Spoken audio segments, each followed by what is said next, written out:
This video is sponsored by WeCard.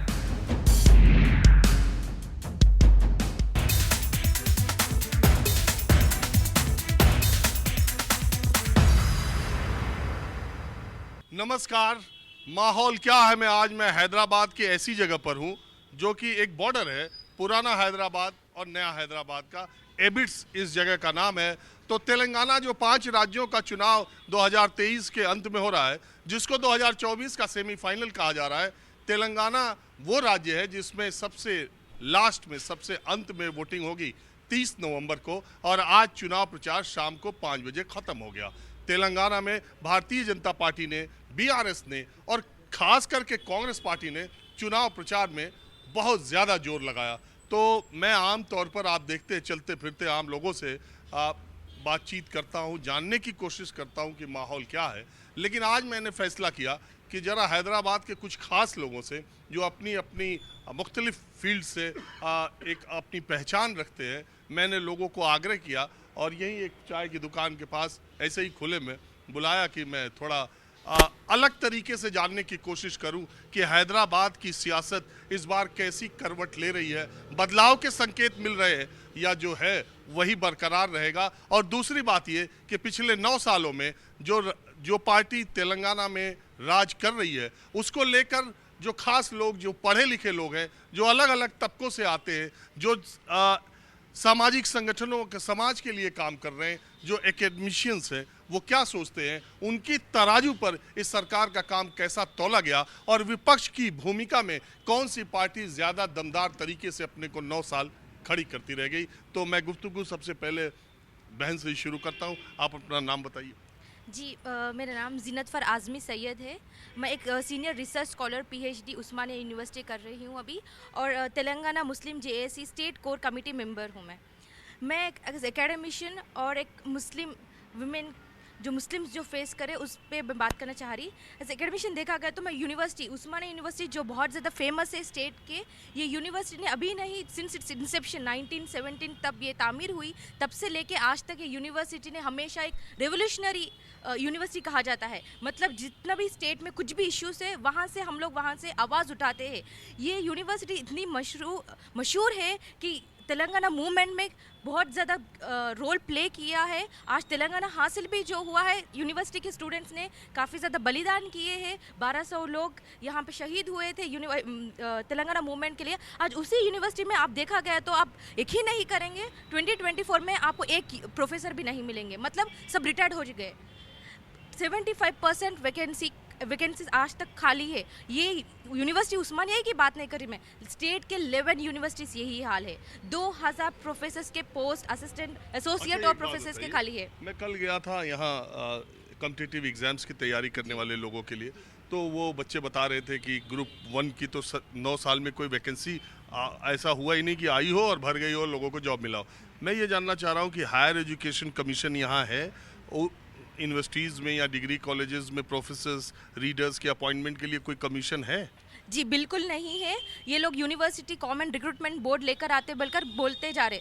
वो bill governor ने वहाँ पे रोक के रखा, बता रहे थे। तो गवर्नर ने उनसे पूछा कि इसमें आप लोग यूजीसी के रूल्स के हिसाब से ये नहीं है, अगर आप लोग इसके हिसाब से अगर आप लोग रिक्रूटमेंट कर रहे तो मैं इमीडिएटली साइन करूँगी। तो ये लोग ने 2 दिन मांगा है गवर्नमेंट ने, और गवर्नमेंट में आज तक वो नहीं किया। 10 ईयर से एक रिक्रूटमेंट नहीं हुआ यूनिवर्सिटीज़ का।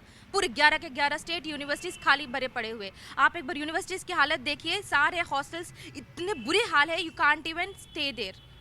आप फूड भी देख लीजिए, आप उसके इंफ्रास्ट्रक्चर देख लीजिए। यूनिवर्सिटीज़ में कम से कम 10 क्लासेस भी नहीं होते।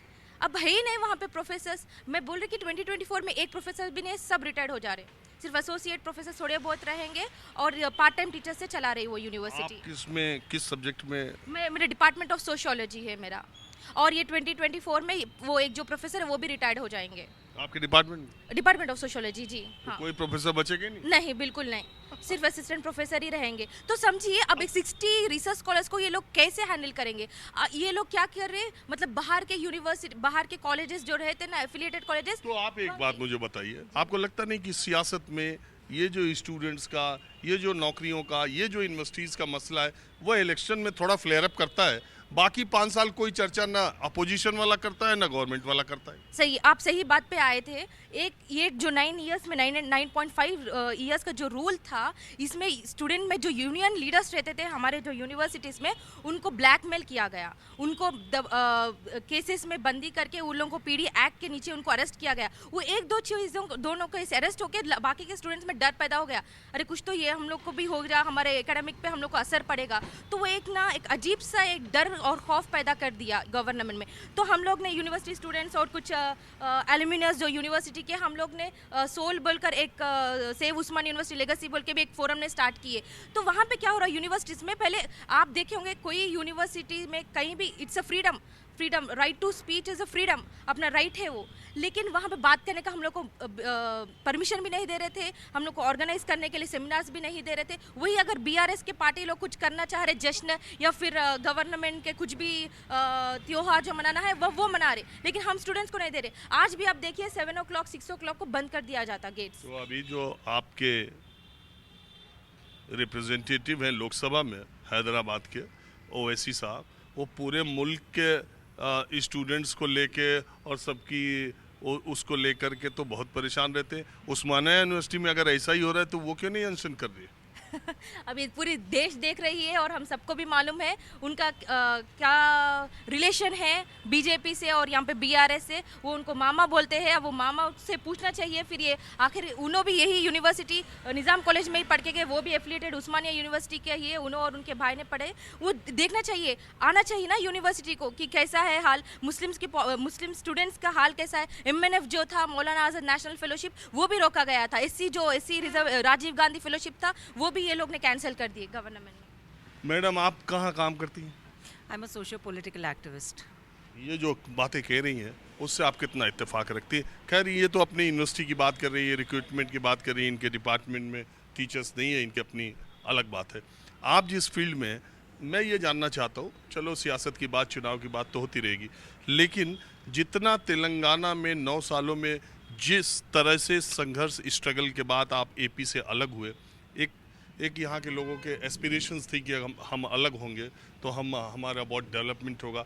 हैदराबाद को छोड़ के तेलंगाना की बाकी जगहों का उसी तरह विकास हुआ, डेवलपमेंट हुआ? I really like it, यार। स्टेबलाइजर का खर्चा? टॉप एंड LED टीवी है, स्टेबलाइजर की जरूरत ही नहीं है।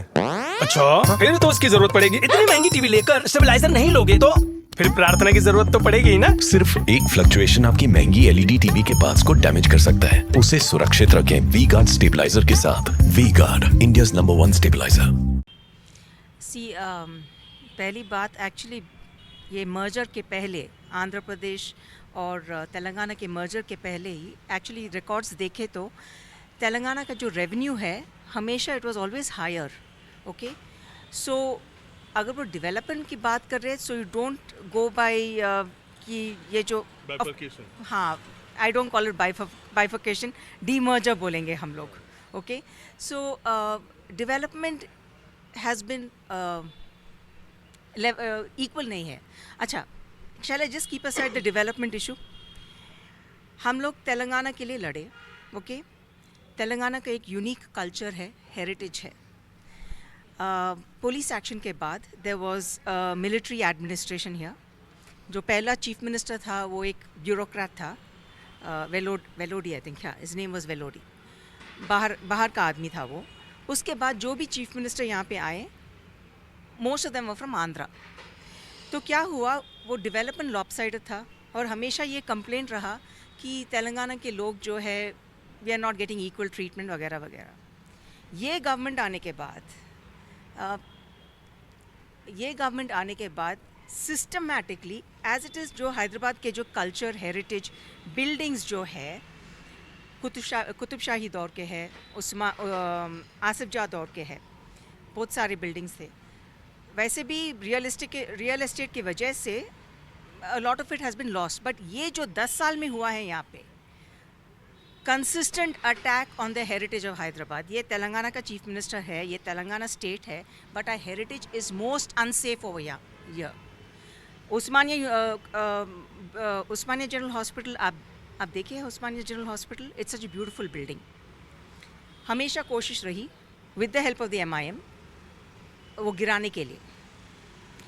हालांकि इंटैक और जो भी आर्किटेक्ट्स जो भी यहाँ पे आए हैं हमेशा ये कहते हैं कि वो स्ट्रक्चर जो है is very strong, it can last another 100 years easily.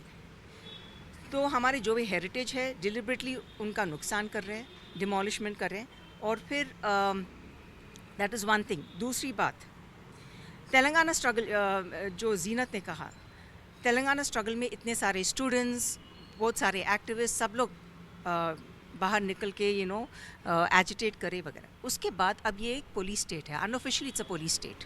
कोई भी protest we don't get permission, they detain us. अच्छा,